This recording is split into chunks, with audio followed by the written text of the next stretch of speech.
It's me, Mario. Merci. Et donc, bonjour à tous. Aujourd'hui, c'est Récipient et on se retrouve avec cette énorme gueule. Mais cette gueule complètement insupportable. Le genre de mec que t'as en cours, ou alors soi-disant, je sais pas, en étant professeur, tu débarques à l'université, au lycée, je sais pas, même en primaire, ta mentalité est faite que tu vois un mec qui a cette gueule. T'as envie de le défoncer, et en 64 t'as envie de le défoncer.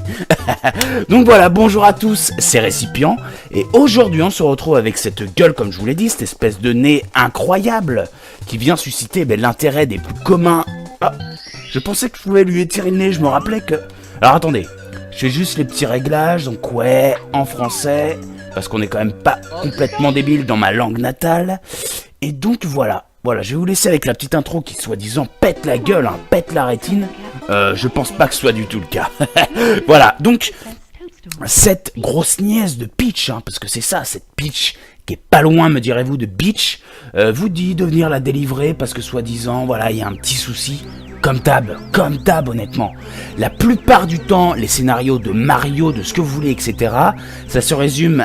Bon là c'est une gonzesse, ça aurait pu être votre meilleur pote, ça aurait pu être votre maman, votre papa, votre chien, j'en sais rien. Dans John Wick, le mec a un problème avec son chien. Donc bon, ça peut être le problème avec un chien ici, voilà, c'est ça le truc. Donc là évidemment, c'est Peach qui nous appelle, Mario mec, est-ce que tu peux venir me délivrer, etc. Soi-disant Bowser m'a emprisonné, etc. C'est clairement pas une fête d'anniversaire cette fois-là, et Mario, comme il est niais comme un porc, j'ai envie de l'appeler Nario, Niel, Mario, j'en sais rien. Voilà, en plus ça se la joue italien, Ciao Bello, etc. Donc bref. Voilà, donc je sais plus trop où j'en étais. Bref, faut aller délivrer Peach. Et à chaque fois, je suppose, comme tous les garçons de notre âge, voilà, en tout cas un garçon de mon âge, une jolie meuf qui ressemble à Peach, polygonée, bien évidemment, nous propose d'aller délivrer. À la fin, les mecs, on s'attend à un petit pipage, quoi. On s'attend à quelque chose, une relation. Eh bien, Mario, ça fait, je sais pas, peut-être 30-40 ans. Le mec, à chaque fois, il va la délivrer. Rien que dalle, même pas d'enfant, etc. Elle a même plus Dieu pour un Todd, ou alors j'en sais rien. Bon, Todd, c'est les esclaves. Mais plus Dieu pour un Luigi, quoi. Alors que Luigi, honnêtement... Voilà, quoi, il est tout gringalé. Bon, nous, on a quand même un peu plus de muscles, voilà. Donc, on va essayer de rentrer dans le château, on va faire ce qu'on va pouvoir. Et voilà, donc aujourd'hui, vous avez vu, on se retrouve quand même avec un jeu qui, à l'époque, a fait sensation. Un jeu qui, encore aujourd'hui, soi-disant, est un chef-d'œuvre, est une référence, parce que je crois que c'est récemment que Mario Odyssey est sorti. Bon, je l'ai pas acheté, bien évidemment. Mario Odyssey est sorti. Et tout le monde se branle la nouille dessus, quoi, c'est pareil. Mais il y en a d'autres qui arrivent à dire « Ouais, ça n'équivale pas Mario 64, etc. » Les mecs, sans déconner. Est-ce qu'à l'heure actuelle, vous prenez un certain plaisir à jouer à ce jeu ? Un jeu qui essaye d'imiter des... Franchement, j'ai fait un petit peu de carrelage. Non. Un carrelage comme ça, les mecs polygonés, la mer...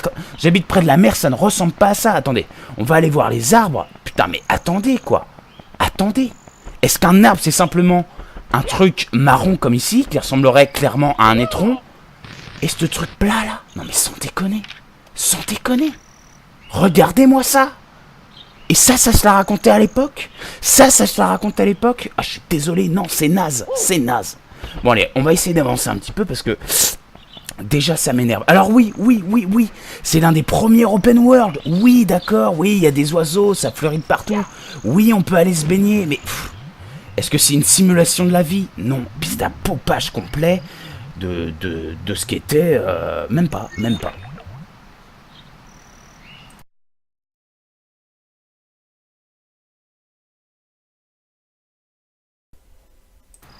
Alors je m'excuse parce que j'ai eu une petite coupure, donc je le notifie déjà en plus de ça, vous le remarquez, et en plus ça vous fait chier. Donc voilà, ouais, j'étais en train de dire que ce jeu, ça se veut open world, mais laissez-moi vous dire qu'à l'époque encore une fois, c'est toujours à l'époque de ce que je parle, mais les RPG, bien que naze, la plupart...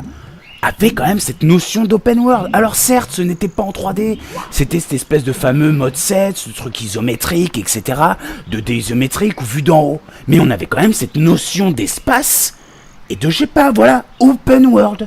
Alors tout le monde se branle la nouille, et même les éditeurs aujourd'hui, à faire ce truc d'open world, comme quoi vous avez des libertés extravagantes, etc.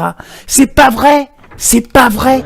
À partir du moment où on a une manette en main, c'est qu'on a un contrôle. Et comment s'appellent les boutons, ou alors que vous allez sur la notion de manette, etc. C'est des contrôles. Donc open world qui se veut un monde ouvert. À partir du moment où on rattache des options ayant notion de contrôle, c'est cloisonné.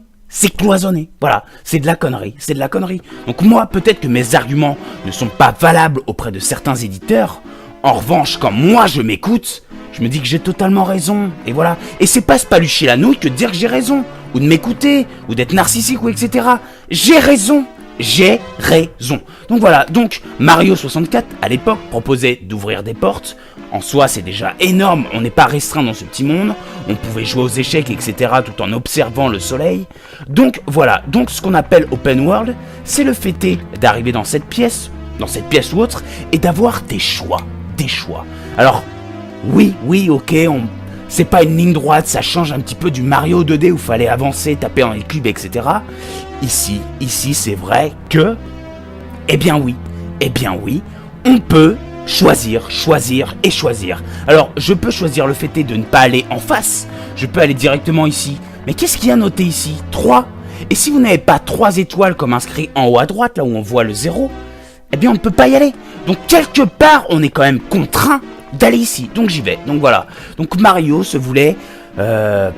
voilà, open world-esque à l'époque, et ce n'est pas le cas. Donc on va aller dans ce tableau, voilà, il y a un système quand même d'art, et voilà. Et donc dans chaque monde différent qui évaluait le fait qu'on pouvait avoir un monde de glace, un monde de machin, etc., on pouvait y revenir plusieurs fois. Je sais que je m'exprime mal, c'est ce que me dit ma mère, en revanche... quelque part je m'en branle, voilà, je m'en branle. Et dans chaque monde, on pouvait récupérer des étoiles en suivant un parcours initiatique différent. Donc là, le truc, hop là, alors on passe tout ça. Vous voyez, on arrive dans un monde qui est quand même assez ouvert, c'est vrai. Mais ce monde-là va nous permettre de pouvoir, alors je sais pas si on peut le gérer, le château dans le ciel en haut à droite, référence à Miyazaki, hein, caché encore une fois, mais que j'ai pu remarquer. On va pas pouvoir aller récupérer les étoiles qui peuvent être là-haut, mais sur la petite montagne, hop là, qui se trouve juste en face. On va aller récupérer l'étoile, la récupérer, et ensuite on peut revenir dans ce même niveau, engendrer un parcours différemment pour aller récupérer une autre étoile. Donc tout ça, ça se veut révolutionnaire, classe, etc. Ce n'est pas le cas, voilà, c'est tout ce que j'ai à dire. Donc là on va avancer un petit peu, on va se faire plaisir, on va sauter. Mario a la possibilité de faire 3 sauts, 1, 2 et 3 quand on les enchaîne permettent un saut plus haut. Il peut faire caca comme ceci. Alors attendez, je vous montre. Hop là. Merde, il fait caca comme ceci. Et hop, il saute plus haut. Voilà, il fait des saltos. Soi-disant, le mec, entre-temps, a fait de la gymnastique. Hein. Ça, c'était une révolution. Je veux dire, des mecs comme Ryu, etc. font des saltos bien avant lui. Hein. Par Ryu, j'entends Street Fighter. Voilà. Et on peut faire ça, sauter plus loin. Donc oui, ça offre des possibilités de gameplay bien supérieures à la version 2D de Mario qu'on connaît. Mais... c'est normal, c'est le progrès. Le progrès fait avancer. Je veux dire, à l'époque, on pouvait avoir un PC qui nous permettait, j'en sais rien moi, de téléphoner avec un Minitel, etc. Aujourd'hui, nos PC nous permettent de faire des tests, de capturer de la vidéo. Donc c'est de la connerie totale que de dire que c'est révolutionnaire. Non, c'est le progrès qui veut la révolution. J'adore dire des conneries parce que bah, c'est excellent. Hop là, on évite les boules. Et voilà, donc j'ai pas grand chose à dire sur le jeu, si ce n'est que moi je n'ai pas aimé à sa sortie, hein. Je l'ai fait un petit peu avec mon cousin, voilà, parce que le mec se branlait la nouille dessus. Je me répète hein, quand je dis branler, le mec se branlait la nouille dessus. Ouais, non, on va essayer d'aller jusqu'au boss vite teuf pour vous montrer à quel point c'est simple et naze.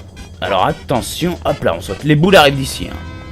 On va aller jusqu'au boss, allez, pour vous montrer un petit peu de quoi il est en retour. Même pas, j'ai même pas envie d'y aller. Vous savez quoi? J'ai presque envie de couper la vidéo maintenant. Allez, je le fais. A plus les mecs, portez-vous bien d'ici là. Faites en sorte que tout soit cool. Et voilà, je suis désolé, j'étais tout seul cette fois. Il n'y a pas mon collègue Traversin parce que Traversin, il a des choses à dire dessus, mais monstrueuses. C'est l'un des rares mecs qui peut le défoncer avec si peu de mots, quoi. Hein. Ce mec peut vous dire merde et vous avez l'impression que le jeu est le plus gros étron de l'univers. Donc voilà, donc on va s'arrêter ici avec ces waouh, ces boss tellement carré designés avec le cul. Hein. Honnêtement, voilà. Donc, on va faire ça et on va se faire jeter. Allez, à plus les mecs, à plus.